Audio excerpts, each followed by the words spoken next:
Morning. Number 1 Telugu news channel TV5 Celkon mobiles కలిసి సమర్పిస్తున్న business breakfast షోకి స్వాగతం. ఏషియన్ మార్కెట్స్లో ప్రస్తుతం ఒక షాంఘై మినహాయిస్తే మిగతా ఇండిసెస్ అన్నీ కూడా పాజిటివ్గా లాభాల్లో ట్రేడ్ అవుతున్న పరిస్థితి కనిపిస్తుంది. లాస్ట్ నైట్ యుఎస్ మార్కెట్స్ కూడా లాభాలతో ముగిశాయి. సో ఎకనామిక్ డేటా పాజిటివ్గా రావడంతో జాబ్లెస్ క్లైమ్స్ తగ్గాయన్న వార్తలు యుఎస్ మార్కెట్స్లో లాభాల కారణంగా చెప్పుకోవచ్చు. అండ్ గ్రీస్ సంక్షోభానికి ఇంకా ఒక తెర పడలేదు. ఆల్రెడీ అక్కడ బ్యాంకింగ్ సంక్షోభం బిగినైంది అని అంటున్నారు. సో డిపాజిటర్స్ బ్యాంక్స్ నుంచి 2 బిలియన్ యూరోల డిపాజిట్స్ను ఇప్పటికే విత్డ్రా చేస్తున్నారు. మండే రోజు ఒక ఎమర్జెన్సీ సమ్మిట్ను యూరోపియన్ దేశాలన్నీ కూడా నిర్వహిస్తున్నాయి. సో అక్కడ గ్రీస్ సంక్షోభానికి ఎటువంటి పరిష్కారం లభిస్తున్న అంశాన్ని గ్లోబల్ మార్కెట్స్ ఆసక్తిగా గమనిస్తున్నాయి. సో జూన్ 30 తర్వాత ఇక గ్రేస్ పీరియడ్ లేదు అంటూ IMF తేల్చి చెప్పేసింది గ్రీస్కు. సో ఇదంతా కూడా కొంత ఏషియన్ మార్కెట్స్లో ప్రభావం చూపిస్తున్న అంశం. SGX నిఫ్టీ మాత్రం 8200 సమీపంలో ట్రేడ్ అవుతుంది 34 పాయింట్స్ లాభంతో. సో చైనా ఇండెక్స్ ఆసక్తికరంగా ఉంది. చైనా ఇండెక్స్ ఆల్మోస్ట్ 3% నష్టంతో ట్రేడ్ అవుతుంది ప్రస్తుతం. Shanghai index June 12th highs నుంచి షాంఘై ఇండెక్స్ ఇప్పటికీ 10% కరెక్ట్ అయింది. ఇంకా ఎంత కరెక్షన్ ఉంటుంది, ఎందుకంటే వాల్యుయేషన్స్ చాలా స్టీప్గా పెరిగిపోయి ఉన్న మార్కెట్ అది షాంఘై మార్కెట్. లాస్ట్ 1 yearలోనే మార్కెట్ క్యాప్ 3 రెట్లు పెరిగింది. $9.5 trillion చేరింది Chinese market capitalisation, stock markets capitalisation. So చాలా స్టీప్ వాల్యుయేషన్స్, హైయెస్ట్ వాల్యుయేషన్స్ దగ్గర ట్రేడ్ అవుతున్న పరిస్థితి. ఓవర్ హీట్ అయిపోయి ఉన్న మార్కెట్ చైనీస్ మార్కెట్. సో అక్కడ నుంచి ఒకవేళ కొంత ఇన్వెస్ట్మెంట్స్ మళ్ళీ విడ్రాల్ కనుక స్టార్ట్ అయితే అది ఇండియాకి అడ్వాంటేజ్ అయ్యే అవకాశం ఉంది. మేబీ ఇండియన్ మార్కెట్స్లో మనం లాస్ట్ 5 daysగా చూస్తున్న ట్రెండ్కి కొంత ఇది ఒక సూచన కూడా మనం తీసుకోవచ్చేమో. ఎందుకంటే ఒక ఇంట్రెస్టింగ్ పీరియడ్ చూసాం మనం లాస్ట్ 5 days ట్రేడింగ్లో. రకరకాల ఫ్యాక్టర్స్ పనిచేసాయి. బ్యాంక్ నిఫ్టీ ఒక్కటే అండర్ పెర్ఫామ్ చేస్తుంది. బట్ లాస్ట్ 5 daysలో సెన్సెక్స్ నిఫ్టీలు 2.5% పెరగడం చూసాం. మిడ్ క్యాప్ ఇండెక్స్ 2.8%, అలాగే స్మాల్ క్యాప్ ఇండెక్స్ 3.36% పెరగడం చూసాం. ఇండియన్ మార్కెట్స్ లాస్ట్ 5 daysలో ఆల్ గ్లోబల్ మార్కెట్స్ను అవుట్ పెర్ఫామ్ చేశాయి. సో షాంఘై ఇండెక్స్ మనం చూస్తే లాస్ట్ 5 daysలో 7.4% తగ్గింది. హ్యాంగ్సెంగ్ అంటే హాంకాంగ్కి చెందిన ఇండెక్స్ 2% తగ్గింది. ఫుట్సీ 3.6%, క్యాక్ ఇది మరొక యూరోపియన్ ఇండెక్స్ 3% తగ్గింది. S&P 500 0.83% తగ్గితే మన సెన్సెక్స్ నిఫ్టీలు మాత్రం 2.5% పెరగడం చూసాం. అండ్ దీనికి రకరకాల కారణాలను అట్రిబ్యూట్ చేసుకోవచ్చు మనం. అంటే లాస్ట్ ఫ్రైడే వచ్చిన IIP నెంబర్స్ మార్కెట్స్కు ఫస్ట్ ట్రిగర్ పాయింట్గా భావించవచ్చు. సో IIP నెంబర్స్ చాలా పాజిటివ్గా వచ్చాయి. అంత ముందు నెల IIP నెంబర్స్ని అప్వర్డ్ రివిజన్ చేయడం జరిగింది. సో ఇది ఒక కారణం అయితే నిన్న of course dovish remarks from fed reserve FOMC మీటింగ్లో వడ్డీ రేట్ల పెంపుకు సంబంధించి తొందర పట్టడం లేదు, ఇప్పటికిప్పుడు వడ్డీ రేట్లు పెంచే ఆలోచన లేదు అంటూ ఒక డోవిష్ స్టేట్మెంట్ ఇవ్వడం. అండ్ మాన్సూన్ జూన్ నెల మాన్సూన్ ఇప్పటిదాకా చూస్తే మనకు 11% హైయర్ దాన్ నార్మల్. సాధారణ స్థాయి కంటే కూడా 11% అధికంగా వర్షపాతం నమోదైంది. ఇన్ఫ్యాక్ట్ ఈ ఉదయం ముంబైలో భారీ వర్షాలట. లాస్ట్ నైట్ అంతా కూడా ముంబైలో ప్రస్తుతం ట్రాఫిక్ కదలేని పరిస్థితి నెలకొంది. అంత హ్యూజ్ రెయిన్ఫాల్. ఈ సీజన్లో ఇదే హైయెస్ట్ రెయిన్ఫాల్ ముంబైకి సంబంధించి. హైదరాబాద్లో కూడా మనకు లాస్ట్ నైట్ అంతా కూడా డ్రిజిలింగ్ ఉంది, అంటే చిరు జల్లులు పడ్డాయి. ఆంధ్రాలో కూడా ఇదే పరిస్థితి చెప్తున్నారు. కేతన్కొండ దగ్గర వాగులు పొంగి పొరులుతున్నాయన్న వార్తలు వస్తున్నాయి. సో ఓవరాల్గా మాన్సూన్ సంతృప్తికరంగా కొనసాగుతుంది ఇండియాలో సంబంధించి. IMD ఇంతకుముందు ఏదైతే అంచనాలు ఇచ్చిందో రెయిన్ఫాల్ షార్టేజ్ ఉంటుంది అంటూ ఆ అంచనాలు తలకిందులయ్యాయి. మరొకసారి IMD తప్పని రుజువైంది. అండ్ అడ్వాన్స్ ట్యాక్స్ పేమెంట్స్ ఇప్పుడు దాకా చూస్తే మనకు 10% హైయర్ ట్యాక్స్ పేమెంట్స్ కనిపిస్తున్నాయి. సో ఇవన్నీ కూడా ఒక్కొక్కటి 1 by 1 రీజన్స్ మనం చెప్పుకుంటూ రావచ్చు. మార్కెట్స్ ఎందుకు మన ఇండియన్ మార్కెట్స్లో ఎందుకు అవుట్ పెర్ఫార్మెన్స్ కనిపిస్తుంది ఇతర గ్లోబల్ మార్కెట్స్తో కంపేర్ చేస్తాను అంశానికి సంబంధించి. సో 5 రోజుల ర్యాలీ. ఇన్ఫ్యాక్ట్ అందరూ కూడా ఇది సస్టైన్ కాదు, ఇదేదో డెడ్ క్యాట్ బౌన్స్ అన్న ఉద్దేశంలో ఉన్నారు. కానీ అందరినీ ఆశ్చర్యపరుస్తూ 5 days ర్యాలీ కొనసాగింది. నిఫ్టీ మోర్ దాన్ 200 పాయింట్స్ 215 పాయింట్లు లాభపడింది లాస్ట్ 5 daysలో. ఇంకొక 290 పాయింట్లు పెరిగితే రీసెంట్ హైస్ ఏవైతే ఉన్నాయో 8450 ఆ లెవెల్స్ను క్రాస్ చేసే అవకాశం ఉంది. ఈ ర్యాలీని లీడ్ చేసింది మాత్రం లాస్ట్ 5 daysలో రిలయన్స్ ఇండస్ట్రీస్. క్రిస్టల్ క్లియర్గా రిలయన్స్ ఇండస్ట్రీస్ ఒంటి చేత్తో ఇండెక్స్ని పైకి లాగిందని చెప్పుకోవచ్చు. 10% పెరిగింది లాస్ట్ 5 daysలో Reliance Industries share price. Not because of its oil and gas business, but because of its telecom 4A and broadcast ఇండస్ట్రీలో కూడా వస్తుంది. ఒక కమ్యూనికేషన్స్ ప్లేయర్గా రిలయన్స్ ఇండస్ట్రీస్కి ఈసారి వాల్యుయేషన్స్లో రేటింగ్ జరుగుతుంది. అలాగే Hindustan Unilever, Tata Motors, Sun Pharma, Mahindra and Mahindra వంటివి ఈ ర్యాలీకి నాయకత్వం వహిస్తే వేదాంత బాగా నష్టపోయింది. లాస్ట్ 5 డేస్లో 6% నష్టపోయింది. Bank of Baroda, power grid, BHEL, tech Mahindra లాంటి స్టాక్స్ మాత్రం వెనక్కి లాగే ప్రయత్నం చేశాయి. సో అండ్ మరొక ఆసక్తికరమైన అంశం, ఓవైపు FIS అమ్మకాలు కొనసాగిస్తుంటే డొమెస్టిక్ ఇన్స్టిట్యూషనల్ ఇన్వెస్టర్స్ మాత్రం బయింగ్ చేస్తూ వస్తున్నారు. 1100 crores వర్త్ స్టాక్స్ నిన్న కూడా మనకు డొమెస్టిక్ ఇన్స్టిట్యూషనల్ ఇన్వెస్టర్స్ బై చేయడం చూసాం. సో FIS కూడా ఇన్ఫ్యాక్ట్ కొంచెం డీటెయిల్స్ గమనిస్తే మనం ఫ్యూచర్స్లో, స్టాక్ ఫ్యూచర్స్లో భారీగా కొనుగోలు జరుపుతున్నారు. సో FIS ఒకవేళ క్యాష్ మార్కెట్లో అమ్ముతున్నట్లు కనిపిస్తున్నా కూడా స్టాక్ ఫ్యూచర్స్లో వాళ్ళు కొంటూ వస్తున్నారు. సో ఇది కూడా మనం గమనించాల్సిన అంశం. సో ఒక బ్యాంక్ నిఫ్టీ అండర్ పెర్ఫార్మెన్స్ మినహాయిస్తే మిగతాదంతా కూడా మార్కెట్స్కి సంబంధించి పాజిటివ్గా కనిపిస్తుంది. యాజ్ ఆఫ్ నౌ మళ్ళీ ఎటువంటి నెగిటివ్ క్యూస్ వస్తాయి, ఎటువంటి నెగిటివ్ ట్రెండ్ ఏదైనా వస్తుందా అన్నది వేచి చూడాలి. బట్ ప్రస్తుతానికి మాత్రం పాజిటివ్ ట్రెండ్ కనిపిస్తుంది. ఈ ట్రెండ్ పట్ల ఎనలిస్ట్ ఏమంటున్నారో అదే తెలుసుకుందాం. సో కొంత పాజిటివ్నెస్ మళ్ళీ మార్కెట్స్లో మనకు పాల్గొంటుంది.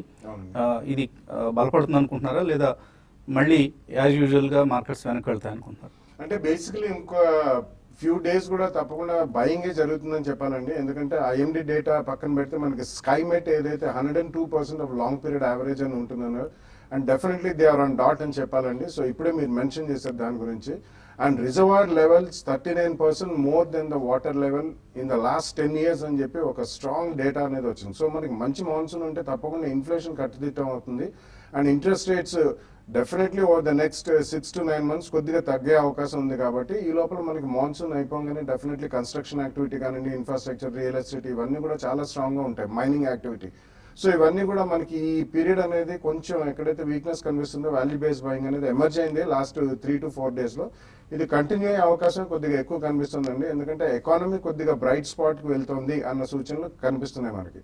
And uncertainty from FOMC and Fed US దగ్గర నుంచి మనకి తొలగిపోయింది. అట్లీస్ట్ సెప్టెంబర్ దాకా అయితే I don't think we are going to have a rate hike from USA. And నిన్న చూస్తే మనకి డాలర్ రూపీ ప్యారిటీలో ఆల్మోస్ట్ అబౌట్ 30 to 40% డిఫరెన్స్, మళ్ళీ 63.80 దాకా వచ్చిందండి, 64.30 అట్లా వెళ్ళింది.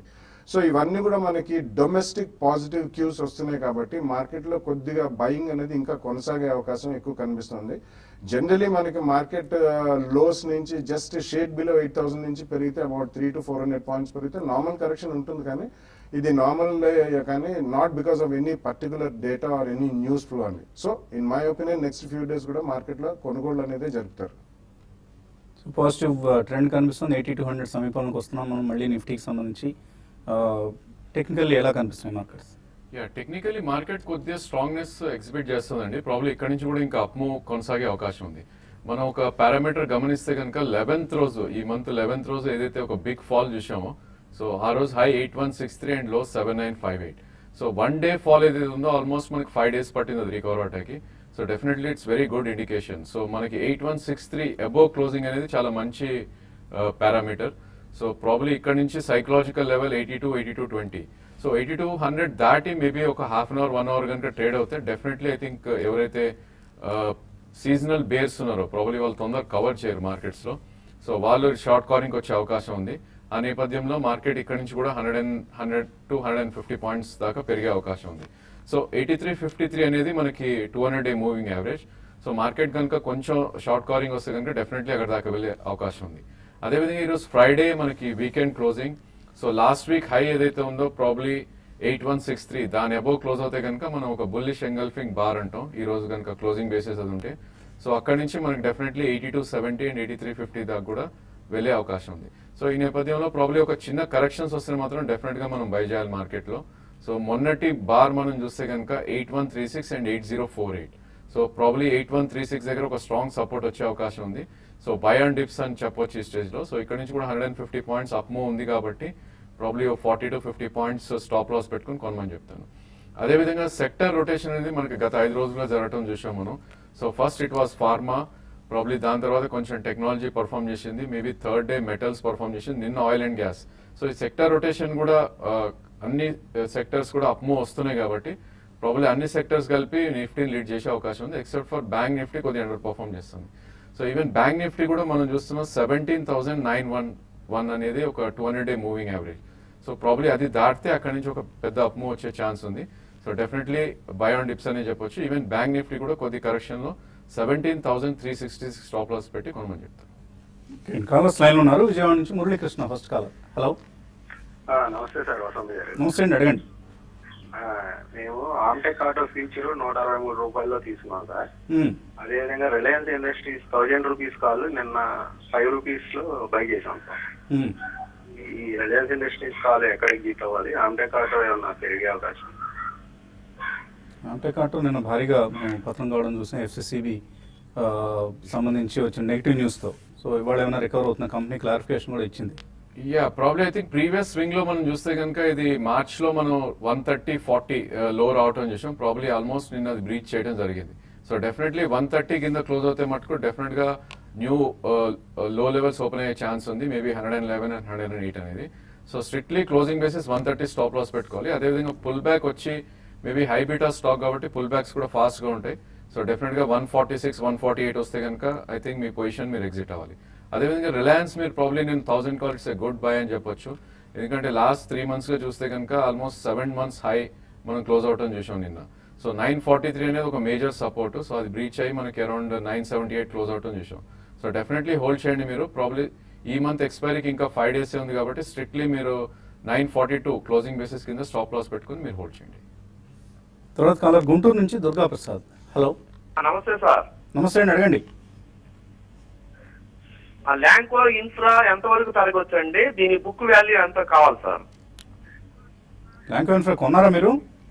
కొన్నాం సార్, ఒక 20,000 షేర్లు ఉన్నాయి సార్. ఏ రేట్లో కొన్నారు?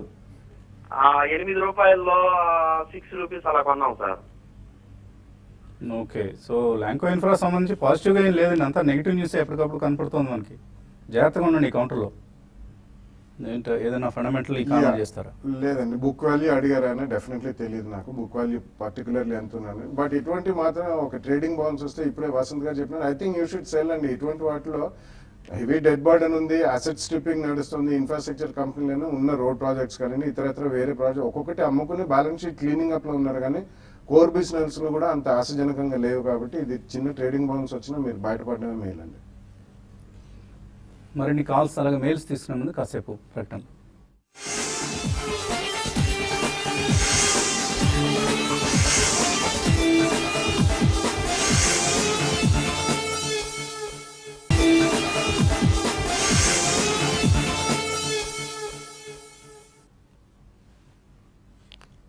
Number 1 Telugu news channel TV5 Celkon mobiles కలిసి సమర్పిస్తున్న బిజినెస్ బ్రేక్ఫాస్ట్ షోకి తిరిగి స్వాగతం. తర్వాత కాలర్ లైన్ ఉన్నారు. విజయవాడ నుంచి Venkateswararao. Hello sir, good morning sir. Good morning, అడగండి. సార్, నాకు United Phosphorus Limited UPL and Granules India ఈ 2 స్టాక్స్ గురించి రాజేంద్ర గారిని చెప్పమన్నారు సార్. 2 ఉన్నాయా మీ దగ్గర పొజిషన్స్? ఉన్నాయి, పొజిషన్స్ ఉన్నాయి సార్. 2 స్టాక్స్ గురించి కాస్త ఎంతవరకు వెళ్ళొచ్చు, వాటి స్టాక్స్ ఏ రేట్లో కొన్నారు మీరు? 2 కూడా ఈ 2 కూడా గ్రాన్యూల్స్ వచ్చి 74 ఆ రేంజ్ లో కొన్నాను సార్. UPL వచ్చి 500 అండి. ఓకే అండి, ఓకే. ఐ థింక్ టెక్నికల్లీ 2 కూడా చాలా బాగానే ఉన్నాయండి, స్ట్రాంగ్ గా ఉంది. Especially UPL hire tops hire bottom formation చూస్తున్నాం కంటిన్యూస్ గా మనం. సో 500 అనేది కొంచెం హై ప్రైస్ లో తీసుకున్నారు. ఈ స్టాక్ చూస్తే కనుక లాస్ట్ 5-6 months లో 300 నుంచి 525 దాకా పెరగడం జరిగింది. సో ఇలాంటి స్టాక్స్ లో కొద్ది కరెక్షన్ ఉండే అవకాశం ఉంది. బట్ మీరు medium to long term hold చేస్తే కనుక డెఫినెట్ గా హోల్డ్ చేయొచ్చు. ప్రాబ్లీ ఇది కరెక్షన్ లో 450-460 వస్తే కనుక ఇంకొన్ని యాడ్ చేయండి. ఇలాంటి చార్ట్స్ ఏవైతే ఉన్నాయో ప్రాబ్లీ ఇక్కడ నుంచి కూడా ఒక 30-35% 1.5 years లో పెరిగే అవకాశం ఉంది. So probably any trading bounces లో మీరు ఐ థింక్ 10-15% పెరిగితే అక్కడ అమ్మి మేబీ లో బై చేయడానికి ప్రయత్నించండి. సో డెఫినెట్లీ చాలా స్ట్రాంగ్ చార్ట్, 450 ఆ లెవెల్ వస్తే యాడ్ చేయండి. అదేవిధంగా గ్రాన్యూల్స్ చూస్తే కనుక లాస్ట్ 5 days ట్రేడింగ్ ప్యాటర్న్ చూస్తే కనుక బిలో 200-day మూవింగ్ యావరేజ్ వచ్చినా కొంచెం ఇంటర్మీడియట్ సపోర్ట్ అనేది మనకి అరౌండ్ 67 and 70 మధ్యలో ఉంది. సో మొన్నటి బాటమ్ ఫార్మేషన్ ఆల్రెడీ 75 దగ్గర చూసాం అండ్ నిన్న చాలా స్ట్రాంగ్ గా క్లోజ్ అవటం చూసాం మనం. అబౌట్ 200 యా డెఫినెట్లీ హోల్డ్ చేయండి. ఓకే అండి. తర్వాత కాలర్ చీరాల నుంచి Nageswararao. Hello hello. Okay, Nageswararao TV వింటూలో బిజీగా ఉన్నారు. మనకు ఈమెయిల్స్ కూడా చాలా అందాయి. ప్రవీణ్ రెడ్డి అడుగుతున్నారు, ఇండియాబుల్స్ రియల్ ఎస్టేట్ 67 రూపాయల్లో కొన్నారు, ఇప్పుడు 42 ఉంది. అలాగే JBM ఆటో 245 రూపాయల్లో కొన్నారు, 182 అయింది. ఏం చేయాలి? I think India bulls real estate trading bonds లో బయటికి రండి. ఈవెన్ స్వల్పంగా loss I think you should count, ఎందుకంటే real estate companies and next 1 quarter కూడా అంత ఆశాజనకంగా ఉండవండి.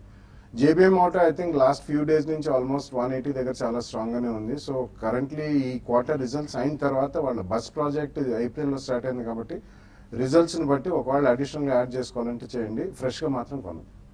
సుబ్బయ్య అడుగుతున్నారు, అహ్మద్నగర్ ఫోర్జింగ్స్ కొన్నారు 190లో, ఇక్కడ యావరేజ్ చేసుకోవచ్చా? ఫండమెంటలీ ఎలా ఉంది కంపెనీ?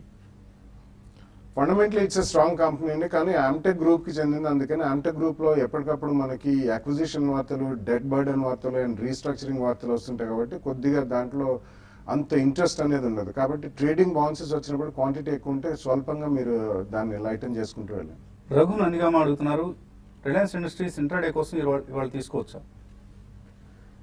ప్రాబ్లీ కొంచెం డిప్ కోసం వెయిట్ చేయండి. ఆల్రెడీ మనం లాస్ట్ 5 days గా చూస్తే కనుక 11% పెరగడం జరిగింది స్టాక్. మేబీ 960 అండ్ 970 మధ్యలో you can try and attempt. 955 stop loss పెట్టుకోండి. 1007 దాకా అప్ సైడ్ వెళ్ళే ఛాన్స్ ఉంది. మాగంటి వెంకటేశ్వర్లు ఫ్లెక్స్ ఫుడ్స్ 53లో, కావేరీ సీడ్స్ 825లో ఉన్నాయి. ఎలా హోల్డ్ చేయొచ్చు ఇవి? కావేరీ డెఫినెట్లీ హోల్డ్ చేయొచ్చండి, ఎందుకంటే మాన్సూన్ కూడా చాలా బాగుంది. And especially first to go of the shelf will be seed companies, అంటే అగ్రికల్చర్ చైన్ లో. సో డెఫినెట్లీ అది హోల్డ్ చేయండి. ఫ్లెక్స్ ఫుడ్ లాంటివి మాత్రం ఏదైనా ట్రేడింగ్ బౌన్స్ వచ్చినప్పుడు కొద్దిగా ప్రాఫిట్స్ బుక్ చేయండి. సుబ్బారావు అడుగుతున్నారు, బజాజ్ కార్ప్ 440లో, ఎంటీ ఎడ్యుకేర్ 135లో హోల్డ్ చేస్తున్నారు. హోల్డ్ చేయొచ్చా? ప్రాబ్లీ రెండు కూడా స్ట్రాంగ్ గా ట్రేడ్ అవుతున్న చార్ట్స్ అండి. ఐ థింక్ ఒక లాస్ట్ 3 months గా కరెక్షన్ కూడా డెఫినెట్లీ హోల్డ్ చేయొచ్చు. 3 to 6 months వ్యూ తీసుకుంటే 15% అప్రిషియేషన్ వచ్చే ఛాన్స్ ఉంది. వెంకట్ అడుగుతున్నారు, జేఏసీ హౌసింగ్ ఫైనాన్స్ ₹1,00,000 ఇన్వెస్ట్ చేశారంటే ఇందులో లాంగ్ టర్మ్ కోసం. సిసిఎల్ ప్రొడక్ట్స్ 159లో కొన్నారు. ప్రాఫిట్ బుక్ చేసుకోవచ్చు ఇక్కడ? మీడియం టు లాంగ్ టర్మ్ అయితే అవసరం లేదండి. ప్రాబ్లీ లాస్ట్ 5 to 6 months గా చూస్తే జిఐసి మనకి కరెక్షన్ మోడ్ లోనే ఉంది. సో 184 అనేది చాలా స్ట్రాంగ్ సపోర్ట్ ఇది. సో మన 194 రావడం చూసినా డెఫినెట్లీ హోల్డ్ చేయండి. మీరు రెండు స్టాక్స్ కూడా 15 to 20% 1 year లో పెరిగే అవకాశం ఉంది. డివిఎస్ కృష్ణ అడుగుతున్నారు, DCB, JK Tyres, Saint Gobain, LNT finance వీటిలో ఎస్ఐపి చేద్దాం అనుకుంటున్నారు. చేయొచ్చా 5 years కోసం? నాట్ ఏ బ్యాడ్ ఐడియా అండి. 5 years అంటున్నారు కాబట్టి డెఫినెట్లీ, అంటే ఎల్ఎన్టీ ఫైనాన్స్ అనేది కొంచెం ఎక్కువ ఈక్విటీ, పెద్ద ఈక్విటీ ఉన్న కంపెనీ, కానీ 5 years ఎస్ఐపి అంటున్నారు కాబట్టి సెయింట్ గోబెన్ ఇవన్నీ కూడా డెఫినెట్లీ చెయ్యండి ఎస్ఐపి. ఆమ్టెక్ ఆటో 137లో కొన్నారు నిన్న కమల్. అలాగే థామస్ కుక్ 212లో కొన్నారు. షార్ట్ టర్మ్ కోసం హోల్డ్ చేయొచ్చా? Amtek I think show starting లో చెప్పడం జరిగిందండి. 129 కింద కనుక ట్రేడ్ అవుతే స్టాప్ లాస్ పెట్టుకోండి అక్కడ. అండ్ 142 దగ్గర ఎగ్జిట్ అవడానికి ప్రయత్నించండి. జే శ్రీనివాస్ సిండికేట్ బ్యాంక్ 107లో హోల్డ్ చేస్తున్నారు. కార్పొరేషన్ బ్యాంక్ 51లో ఉన్నాయి. హోల్డ్ చేయొచ్చా? షార్ట్ టర్మ్ కోసం రెండు కూడా హోల్డ్ అండి. ప్రాబ్లీ సిండికేట్ బ్యాంక్ మీరు 97 స్టాప్ లాస్ పెట్టుకోవాలి. Even corporation bank you can hold for medium term. పోతూ అడుగుతున్నారు, యూనిటెక్ ₹12, మార్క్సన్స్ ఫార్మా 17లో హోల్డ్ చేస్తున్నారు. యావరేజ్ చేసుకోవచ్చా ఇక్కడ? రెండు కూడా డౌన్ ట్రెండ్ లో ఉన్న స్టాక్స్ అండి. డెఫినెట్లీ యావరేజ్ అయితే చేయొద్దు. ప్రాబ్లీ మార్క్సన్ ఫార్మా కొంచెం సైడ్ వేస్ ఉన్న స్టాక్. మేబీ అరౌండ్ 47, 48 వస్తే మీరు యావరేజ్ చేయండి అది. యూనిటెక్ కంప్లీట్లీ అవాయిడ్ చేయండి. మహాలక్ష్మి ఐటీసీ 380లో హోల్డ్ చేస్తున్నారు లాంగర్ టర్మ్ కోసం. దీని నుంచి యావరేజ్ చేసుకోవచ్చా, లేదా దేనికైనా బ్రిటానియా, ఇమామి లాంటి వాటికి షిఫ్ట్ కావచ్చా? షిఫ్ట్ వద్ద ఐటీసీ ఉన్న ఉంచండి. అడిషనల్ మనీ మీరు పెట్టదలుచుకున్నది I think Emami 2 price points కొన్ని with 5-7% correction, that will be good. ఇంకా మెయిల్స్ మిగిలిపోయి, కానీ సమయం కూడా మించిపోయింది. మధ్యాహ్నం స్మార్ట్ ఇన్వెస్ట్లో మళ్ళీ కలుద్దాం.